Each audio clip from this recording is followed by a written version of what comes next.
Romans chapter 12 verses 4 to 5. For just as each of us has one body with many members, and these members do not all have the same function, so in Christ we, though many, from one body, and each members belong to all the others. Magandang araw, ang tatalakayan po nating araw sa ating daily devotion ay ang body of Christ. At ako na pong katuruan na natutuhan kong ngayong araw kay Pastor Russell Ocampo ay we are one family in Christ. Tulad po ng katawan ay may maraming bahagi na may kanya-kanyang tungkulin. Ganun din yung bawat mananampalataya o tayo pong mananampalataya sa ating Panginoong Kristo. Tayo po ay may natatanging papel sa katawan ng ating Panginoon. At lahat ay mahalaga at may saysay. Lahat ng function may saysay. Isipin mo natin, kunwari nawala yung mata natin, hindi tayo makakita, which can greatly affect in our daily performance. Pag wala tayong puso o hindi tayo mabubuhay, imposible tayo mabubuhay pag wala tayong utak, pag wala tayong kamay. Kahit isa sa mga katawan natin yung mawala ay magkakaroon ito ng malaking factor na mawalan tayo o magkaroon ng hinder sa ating performance each day. Ganoon din po yung tayong mga mananampalataya. Meron po tayong mahalagang saysay o use sa ating Panginoong Kristo, sa kanyang katawan o sa iglesia. Hindi tayo nag-iisa, tayo po ay konektado sa isa't isa at magkakaugnay sa pamamagitan ng ating pananampalataya sa ating Panginoong Kristo. Ang pagiging isang pamilya po ay nagpapahiwatig ng pagmamahal, suporta at pagtutulungan sa bawat isa bilang mga anak ng Diyos. Kaya sa kabila po ng ating mga pagkakaiba, meron po kasi tayong uniqueness in each person. Bilang mga Kristiyano po, tayo po ay tinatawag na magkaisa at pagtulungan upang maglingkod sa ating Panginoong Kristo at sa kanyang mga layunin. Sorry po, medyo maingay yung background dahil nasa labas po tayo ng apartment at yun na maingay. At ngayon pa lamang nanghihingi ako ng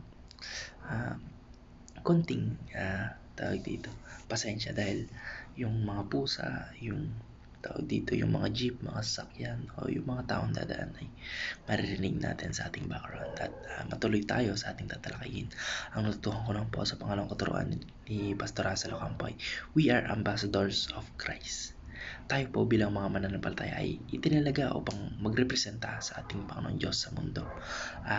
Naalala ko po ito nung linggo o nung nakarang araw dahil ito po yung tinalakay ni Pastor Sepenaya na tayo pong mga Kristiyano o mga mananampalataya ay kumakatawan sa mga bansa o sa ating Panginoong Kristo bilang mga tagasunod ng ating Panginoong Kristo. Tayo po ay naging kanyang ambassadors o yung naging kumatawan sa kanya o nagrepresenta sa ating Panginoon Diyos. Kaya po ng isang ambassador na nagdadala ng mensahe sa kanyang bansa, sa ibang bansa. Kunwari yung Pilipinas, meron tayong ambassador sa Amerika. Yung ambassador na po yun yung naging pangulo ng isang organization. Kaya tayo rin po ay tinatawag na nagdadala ng mensahe ng pag-ibig, pagliligtas at kapayapaan ng ating Panginoong Kristo. Kaya sa pamamagitan po natin mga buhay at pagkilos, ipinapakita po natin yung misyon ng ating Panginoong Kristo. Ang bawat isa sa atin ayon sa talatang ito ay may mga kaloob na ibinibigay ng ating Panginoon Diyos at gamit. Tayo po ay nakikibahagi sa kanyang layunin para sa sangkatauhan. Ang pagiging ambassador po ng ating Panginoon Kristo ay hindi lamang isang responsibilidad, kundi ito po isang privilege upang maging instrument ng ating Panginoon Diyos sa pagbabago ng mundo. Ang natutuhan ko naman po sa pangatlong katuruan ni Pastor Russell Ocampo ay we continue the work of Christ. Ang bawat mananampalataya po ay may bahagi ng katawan ng ating Panginoong Kristo o bahagi ng iglesia. At tayo po ay may kanya-kanyang papel at tungkulin sa pagpapalaganap ng misyon ng ating Panginoong Kristo. Yung huling inahabilin sa ating mga tao ng ating Panginoong Kristo bago siya umakyat o bumalik sa langit.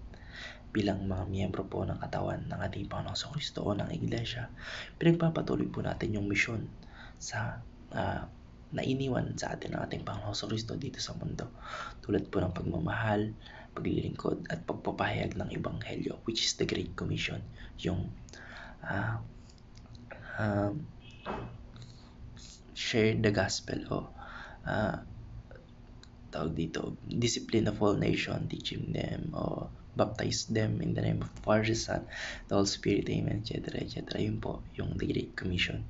Kaya ang bawat isa po ay tinawag upang gamitin ang kanilang mga talento, mga kaloob at yung mga kakayahan upang magsilbi sa ibang tao at magpatuloy sa layunin ng ating Panginoon Kristo sa pamamagitan ng konkretong gawa at pagninilay at siyempre pag share ng gospel at pagbabahagi ng salita at mga kautusan na iniwan sa atin ng ating Panginoon Diyos. Yun lamang po. Maraming salamat and God bless. Amen.